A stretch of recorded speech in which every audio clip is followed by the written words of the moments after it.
Alrighty, welcome back to the channel, and today we have a pretty different video. As you can see by how it just kind of jumped into it, I'm making flower pots, or adjusting this flower pot with some air dry clay.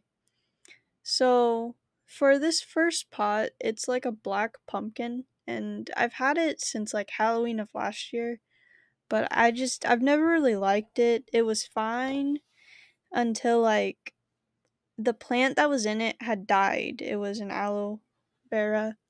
And so I've just had this sitting outside because I haven't been using it. And so I decided I wanted to change it. And I tried to get other people to do it, but I don't know. I just ended up doing it myself. At this point, I wanted a circle and I used a tape roll, and that was a mistake because the clay got very stuck to it, but I got it off obviously. So I'm just gonna be putting these four little like marshmallow legs onto the bottom of it because I saw this thing on Pinterest and it was like a dog flower pot, and I was like, I should do that with this one. But I didn't really want to use that much clay for the head because I knew it would need a bunch. So I didn't end up doing it, but I did put the little feet on there just because I figured it would look nice anyways. And so I actually find it quite interesting watching like the sped up how I worked with the clay because in reality it took so long to do. So it's very interesting watching the recording.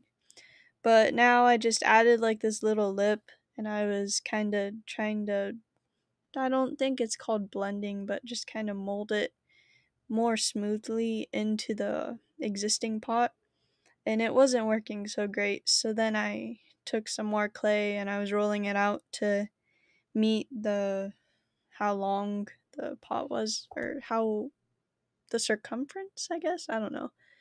And then I just rolled it out and I did the same thing, except for it's like I feel like it would help more with shaping to the pot.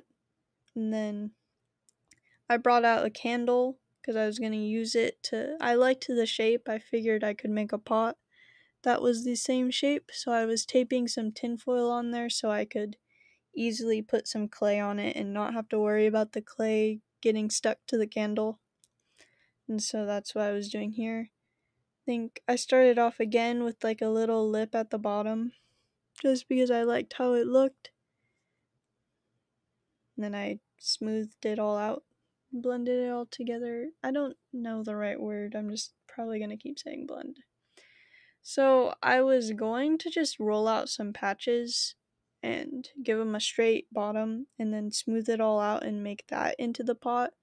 But I didn't have enough clay at that time, so I had to get out some more clay.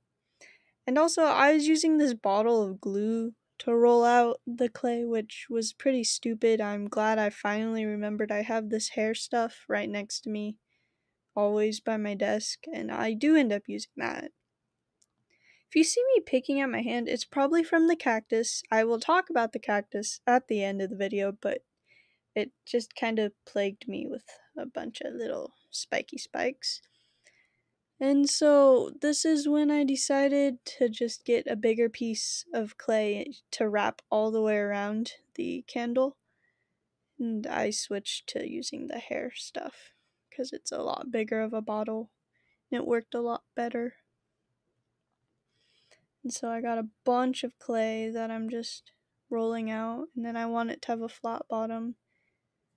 I'd say a very satisfying thing I remember when I was doing this was cutting the clay with the X-Acto knife. That it was very fun to do. And then at the top of the pot, I also wanted a lip just because I thought it would have a nice little look. And then I wanted a circle to cover up the bottom so the pot had a bottom. So then I did that, and this time I did not leave the tape on there when I did that. Then I set the circle of clay underneath the candle, and I smoothed it all together, and then I started trying to take the candle out because I want it to dry and I can't just leave it on the candle. which was a mistake because then it all just kind of collapsed. I really liked how it looked on the candle, and I was really sad when I took it off and it all just fell. I don't know what I was expecting though. So then I just made this ball of tinfoil and parchment paper and just trash paper I had around so that I could try to save it, and then I just kind of gave up and I made it a really random thing. And then this is when I tried to make another flower pot, but I was like shaping it off of this tiny one I had.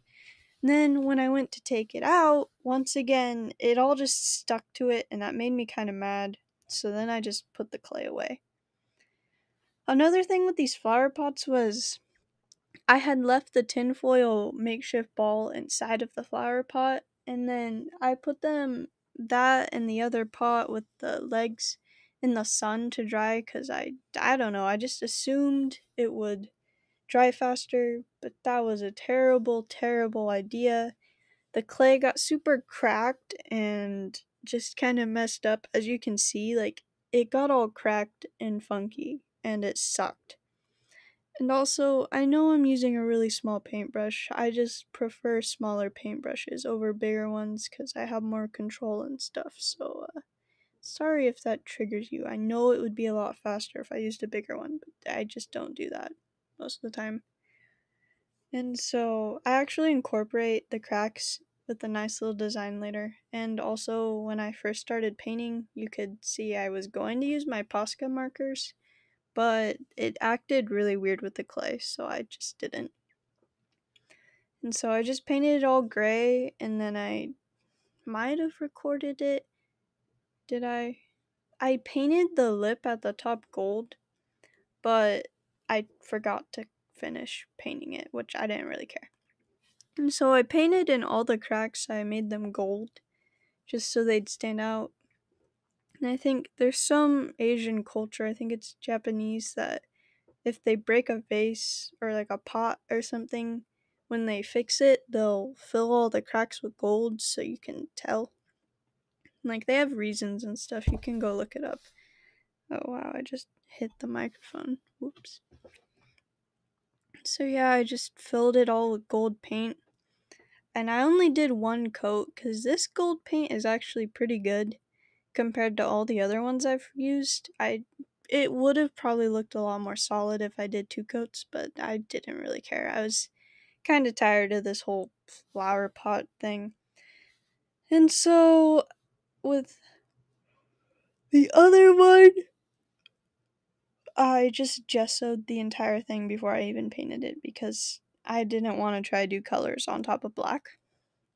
And also, this gesso is great. And I'm saying it's great because the first ever gesso I bought, like a while ago, it was $12. It wasn't that big of a bottle, and it was not gesso.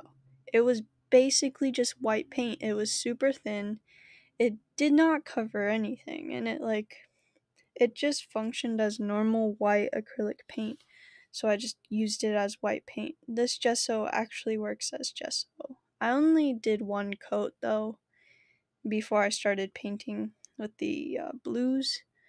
I was gonna do a nice gradient. I did do a nice gradient with the blue. I was thinking about doing another, like, more gold accents on this pot, but I never did. And so I just did a lighter blue at the top and then a darker blue when you get to the bottom. And then all the parts with clay, I painted a dark blue, but the original dark blue that I recorded, it dried super weird and looked really bad, so I just did like 3 coats with my typical blue acrylic paint, and it looked a lot better. Um, Sorry for not showing how the pots actually turned out at the end before I filled them with the dirt and like my cactuses. I kind of forgot about that, so you don't really get a good look at them, honestly. But I mean, it's too late now. So yeah. Um, Overall, I think it's fine. I was thinking about this earlier when I put my cactus in the window to join all its other friends. The one in the clay pot, the one that I completely made out of clay, I don't know how that's gonna work with water. I hope it doesn't react at all because, like, I water them, you know, once a week. So I hope it doesn't all just like, I don't know, fall apart. That would suck. That would suck a lot. I hope it doesn't do that. Okay, so here are the finished flower pots, and I planted my cactuses in them. I don't want to tilt it too much. I didn't exactly finish up with the gold on this one, but that's fine. And then there's this one. I don't want to touch those cactuses because they are demon cactuses. They are evil. And they get so many spiky thingies in your hand if you just so much as like barely brush up against it. Like I have so many. But let's see, can we focus on them? Please. Like, do you see that?